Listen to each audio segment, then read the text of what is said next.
ओम गं गणपते नमः।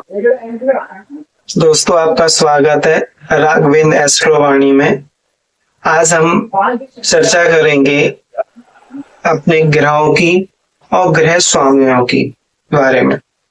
जैसा कि आपको पूर्व विदित है कि अपने 9 ग्रह हैं।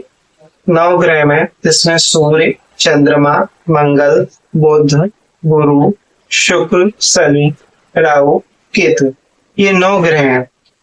जिसमें शुभ ग्रह आपके चंद्रमा है, बुध है, शुक्र है, गुरु, इनको माना गया है। अशुभ ग्रह जो है वो आपके सूर्य, मंगल, शनि, राहु, केतु, इनको बोला जाता है। क्योंकि ये सब अपनी अपनी जगह अपने अपने कारक तत्वों पर ही रहते हैं। हम बात करें कि चंद्र एवं बुध को सदैव ही शुभ नहीं माना जाता। अगर पूर्ण चंद्र यानी कि पूर्णिमा के पास का जो चंद्र है वो शुभ माना जाता है, जबकि अमावस्या के पास का चंद्र शुभ नहीं माना जाता है। इसी प्रकार हम बुध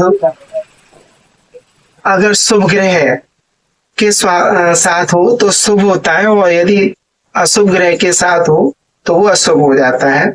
सभी ग्रह शुभ या अशुभ फल नहीं देते हैं। अच्छा या बुरा फल कई अन्य बातों पर भी निर्भर करता है, जैसे ग्रह का स्वामित्व, ग्रह की राशि, ग्रह की स्थिति आदि दृष्टियों और दशाओं पर आदि पर निर्भर करता है।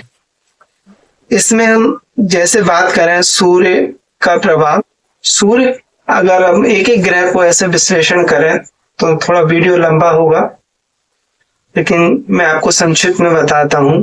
सूर्य का प्रभाव जैसे राजा, पिता, तांबा, हृदय आदि, ये आदि पर रहता है। उदाहरण के लिए अगर हम बात करें, यदि किसी की कुंडली में सूर्य खराब है तो व्यक्ति को पिता का प्रेम नहीं मिलेगा, हृदय रोग होंगे। ऐसा ये इसके ग्रह के कारण होता है। इसका स्वभाव, सूर्य का स्वभाव जो होता है वो लाल रंग, पुरुष क्षत्रिय जाति का, पाप ग्रह प्रधान आदि अग्नि तत्व में रहता है। ये पित्त प्रकृति है। उदाहरण अगर बात करें हम, किसी लग्न में सूर्य है तो सूर्य का क्षत्रिय स्वभाव होने से वह आक्रामक होता है, सूर्य का पुरुष स्वभाव होता है। चंद्र की बात करें तो स्त्री वैश्य जाति, सौम्य ग्रह, सत्वगुण, जल तत्व, बात कफ प्रकृति आदि चंद्रमा का स्वभाव होता है। चंद्रमा का प्रभाव सफेद रंग, माता, मन, चांदी, चावल आदि पर रहता है। उदाहरण के लिए अगर देखा जाए तो लग्न में चंद्र हो तो व्यक्ति की स्त्री सदृश गुण हो सकते हैं। यदि चंद्र खराब हो तो चंद्र के प्रभाव जैसे माता का सुख नहीं मिलता है उसमें। अब हम बात करते हैं तीसरे ग्रह यानी मंगल की। मंगल क्या होता है? क्रूर, आक्रामक और पुरुष क्षत्रिय, पाप, तमोगुणी, अग्नि तत्व, पितृ प्रकृति आदि मंगल का स्वभाव होता है। इसमें लाल रंग भाई बहन, युद्ध, हथियार, चोर, घाव, रक्त, मांसपेशियां, ऑपरेशन आदि का कारक मंगल। मंगल ग्रह ही क्या है? अगर किसी का ऑपरेशन है ये ही करवाता है। उदाहरण के लिए देखा जाए तो अगर मंगल खराब होगा तो मंगल के कारक तत्व को नुकसान पहुंचेगा, जैसे चोरी बहुत होगी, चोट अक्सर लगेगी अगर मंगल खराब है उसे। अब हम नेक्स्ट ग्रह की बात करते हैं, बुध। बुध क्या है? नपुंसक, वैश्य जाति, रजोगुणी, द्वेष, बात, पित्त, कफ प्रकृति बुध का स्वभाव होता है। ये सब इसके अंदर है। अब हम बुध, हरा रंग, मामा, गणित, व्यापार, बोलना आदि, ये सब उसमें दिखाता है। उदाहरण के लिए बुध अच्छा होगा तो व्यक्ति की गणित की समझ अच्छी होगी बुध अच्छा होने पर।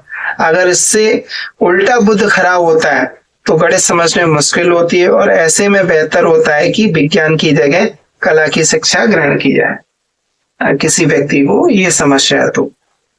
अब नेक्स्ट ग्रह की हम बात करते हैं, गुरु की। गुरु क्या होता है? मोटा शरीर, पुरुष, ब्राह्मण, सौम्य, सत्वगुणी, कफ प्रकृति गुरु का स्वभाव होता है। पीला रंग, वेद, धर्म, भक्ति, स्वर्ण, ज्ञानी, गुरु, चर्बी, कफ, विद्या, पुत्र, पौत्र, विवाह आदि गुरु से निर्भर करते हैं। नेक्स्ट ग्रह है आपका शुक्र। शुक्र में हम देखते हैं सुंदर शरीर, स्त्री ब्राह्मण, सौम्य, कफ प्रकृति शुक्र का प्रभाव होता है। शुक्र हमेशा सफेद रंग, सुंदर कपड़े, सुंदरता, पत्नी, प्रेम संबंधी, कार्य शक्ति, वैवाहिक सुख, काव्य, स्त्री का प्रतिनिधि शुक्र है। यानी शुक्र के कारण ही शादियां होती हैं। सबसे ज्यादा शुक्र का कुंडली में अच्छा होना वैवाहिक जीवन के लिए सबसे अच्छा माना गया, उत्तम माना गया। ये इसलिए सभी का शुक्र अच्छा होना चाहिए। शनि, अब हम शनि की बात करें तो शनि से क्या होता है, इसमें व्यक्ति की धसी हुई आंखें होती हैं, पतला लंबा शरीर होता है, क्रूर होता है, नपुंसक होता है, शूद्र वर्ण वाला होता है, तमोगुणी होता है, बात का प्रकृति का होता है। ये सब इसके हैं। शनि को काला रंग, चाचा, नौकर, आयु, वैराग्य आदि का प्रतिनिधि शनि करता है। शनि खराब हो तो नौकरियों में परेशानी होती है और अन्य चीजों में तनाव उत्पन्न होता है, इसलिए ऐसा इसको अपने उसमें रखना चाहिए। शनि के बाद आता है आपका राहु। राहु क्या होता है, पाप, चांडाल, तमोगुणी, बात पित्त प्रकृति राहु केतु का स्वभाव होता है। ये राहु इस प्रकृति का होता है। इसमें गहरा धुएं जैसा रंग, दादा, धोखा, जुआ, सट्टा, विदेश, विधवा आदि राहु के कारक तत्व हैं। ये सब चीज राहु के उसमें आते हैं। लास्ट आपका होता है केतु। तंत्र मंत्र, मोक्ष, दुर्घटना, नाना झगड़े, चोरी, चर्म रोग, कुत्ता, भूख का प्रतिनिधि यानी ये केतु है। ये सब क्या है, हमारे 9 ग्रह थे। 9 ग्रहों में हमने थोड़ा प्रकाश डाला कि किस ग्रह के कारण क्या होता है, उसमें हम इसका वो करते हैं।